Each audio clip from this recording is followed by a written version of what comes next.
राना साहब, ये मासूम का लफ्ज़ अगर अदालत ने कल इस्तेमाल कर ही दिया, जाहिर है अगर आपको किसी केस में कोई सबूत नहीं मिलते हैं तो वो शख्स जो है मासूम होता है, इनोसेंट होता है। ये अदालती ज़ुबान में कहा जाता है कि इनोसेंट है, गिल्टी नहीं है ये।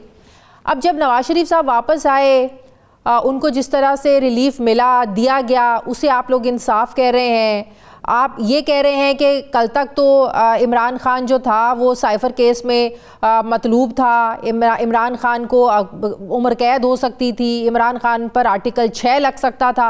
आज आप उसे मासूम कह रहे हैं। तो जब नवाज शरीफ साहब को रिलीफ मिलता है तो जाहिर है वो भी तो अब मासूम बन गए हैं ना, वो भी तो अदालत की नज़र में मासूम है। आप उन्हें अल अजीज़िया देख लें, एवन फील्ड देख लें, हर एक केस में वो तो बल्कि बाइज्जत तौर पर बरी हुए हैं। यहाँ तो सिर्फ इमरान खान को जो है वो जमानत मिली है। तो क्यों मुस्लिम लीग नून को इतना एतराज़ हो रहा है? कभी गुड टू सी यू पर एतराज़ उठा लेते हैं आप लोग और कभी मासूम कहने पर आप लोगों को एतराज़ हो जाता है।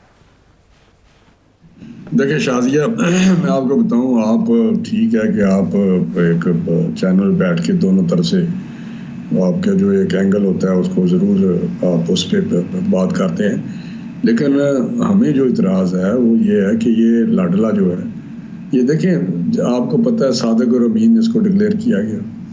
उस वक्त सादिक और अमीन का सर्टिफिकेट देना सुप्रीम कोर्ट ऑफ पाकिस्तान का, आप मुझे बताएं उसके क्या बेसिस थे? स्वैस के कि वो वाकई लाडला था और उसको कहना था, वरना कोई एक उसकी ज़िंदगी भर का मुझे बताएं सारा जो उसकी एक ज़िंदगी गुजरी थी हर एंगल से, चाहे वो फाइनेंशियल साइड हो, चाहे वो मॉरल साइड हो, उसका आपको पता है उसकी लाइफ किस तरह को, ताकि आर्मी चीफ ने भी कहा था ये प्ले बॉय रहा है। तो ये उसको कहना, फिर उसके बाद गुड टू सी कहना, गुड टू सी यू कहना, फिर उसके बाद अभी मासूम की बात करना। देखिए, कोई प्ले बॉय है, कोई प्ले बॉय नहीं है, ये हर इंसान का एक पर्सनल मैटर है, एक पर्सनल फेल है।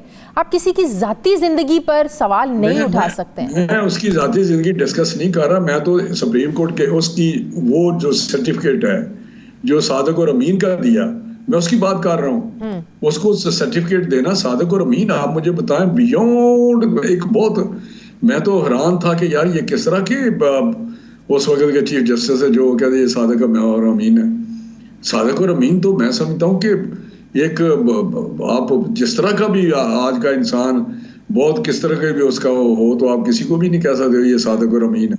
तो मुझे उस वक्त तो आपको हैरत नहीं हुई कि एक सुप्रीम कोर्ट ऑफ पाकिस्तान ने उसका सर्टिफिकेट दे दिया, फिर गुड टू सी यू, फिर मस्जिद में लाएं। ये क्या बातें हैं? हमें तो हमारी कंपैरिजन ना करें, हम तो उस तरह गुजरे हैं कि मेरा ख्याल है अल्लाह ताला माफ़ करे, जिस तरह पेशा भुगत रही हैं, जिस तरह JIT में पेशी होती रही, 3 दफ़ा का प्राइम मिनिस्टर पेश होता रहा, मैं अपने फैमिली के, और 19-20 अफसर उसको ग्रिल करते रहे, सिटिंग प्राइम मिनिस्टर किसी मुल्क के को, जिस तरह फिर उसके बाद मॉनिटरिंग जज लगाए गए। तो फिर वो अभी सामने चीज़ें बातें आ रही हैं कि ये कहा गया कि हर सूरत रेफरेंस दायर करने हैं जिसका कोई सर पाँव नहीं है।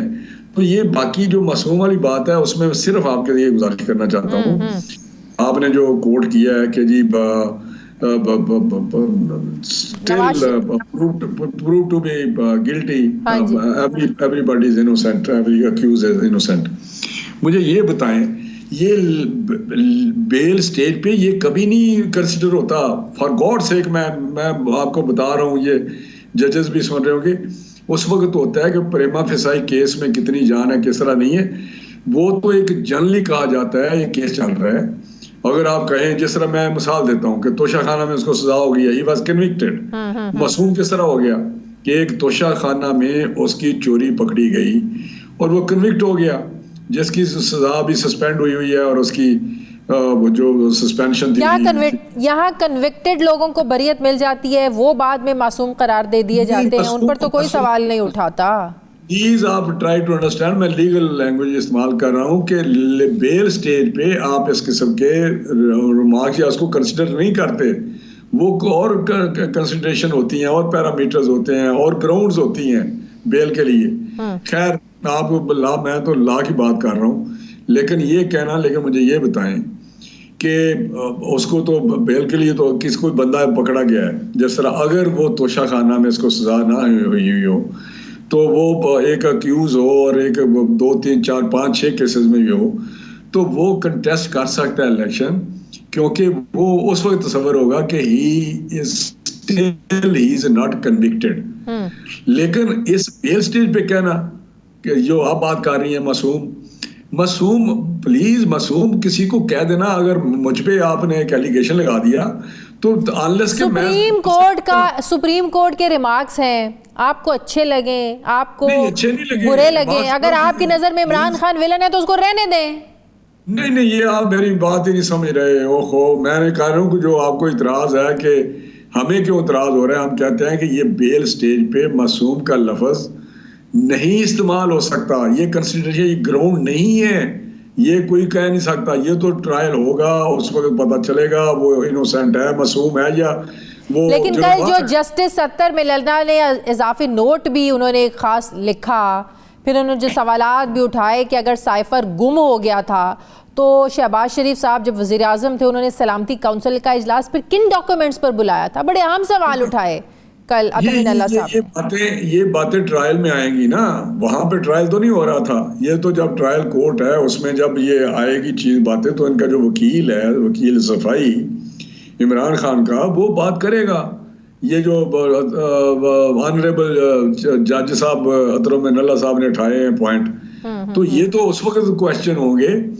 ये वकील तो नहीं है उनके ना, वकील उठाएगा कि जी ये जो बातें उन्होंने की हैं कि वो प्राइम मिनिस्टर उस वक्त के थे, जो भी उन्होंने पॉइंट उठाए हैं, जो रिमार्क्स दिए हैं, जो क्वेश्चन किए हैं, तो आप जब ये बातें हम सुनते हैं तो हम हैरान होते हैं। बेल में तो बातें जो ग्राउंड्स होती हैं वो बयान करता है वकील, और अदालत उसको कंसिडर करती है कि ये ग्राउंड्स वैलिड है बेल के लिए, ग्राउंड्स आर इनफ कि मैं इसको बेल। अच्छा राना साहब जरा आगे बढ़ते हैं, ये मुल्क में क्या माहौल चल रहा है कि सिर्फ उसके कागजात नामजदगी रोके जा रहे हैं या छीने जा रहे हैं या जमा ही नहीं किए जा रहे हैं, जिनका ताल्लुक पीटीआई से है, जिनका ताल्लुक इमरान खान से है, ये क्या माहौल है? सिर्फ आपको लगता नहीं है कि जो उनका एक लेवल प्लेइंग फील्ड का जो मुतालबा था, अब तो प्रैक्टिकली ये चीज़ें साबित हो रही हैं।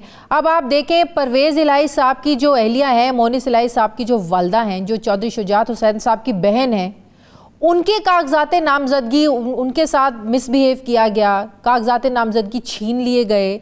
लतीफ़ खोजा साहब की जो बहू हैं वो उनके कागजात नामजदगी जमा करवाने के लिए गई, उनको पकड़ लिया गया। ये क्या माहौल बन रहा है? क्या ऐसे इलेक्शंस को कोई इलेक्शंस कहेगा? किस चीज़ का डर है, किस चीज़ का खौफ है? ना कोई खौफ है, ना डर है, ना कोई ऐसी बात आप जो बयान कर रही हैं ऐसी है। ये सारी ऐसी किसी कहानियां हैं, इनका प्रोपेगेंडा है। सर वीडियोस मौजूद हैं जनाब, राना साहब ये बात ना करें। मेरे पास वीडियो को छोड़े, लेकिन 2018 का इलेक्शन था, हाँ। उसके आज जो एलिगेशन या जिस तरह इंप्रेशन दिया जा रहा है, कहीं ज्यादा उस वक्त हमने खुद इलेक्शन से गुजरे हैं। उस वक्त तो मेरे इस हल्के में चेयरमैनों को हथकड़ियां लगा के उस वक्त के जो डीपीओ थे उन्होंने बाजारों में घुमाया।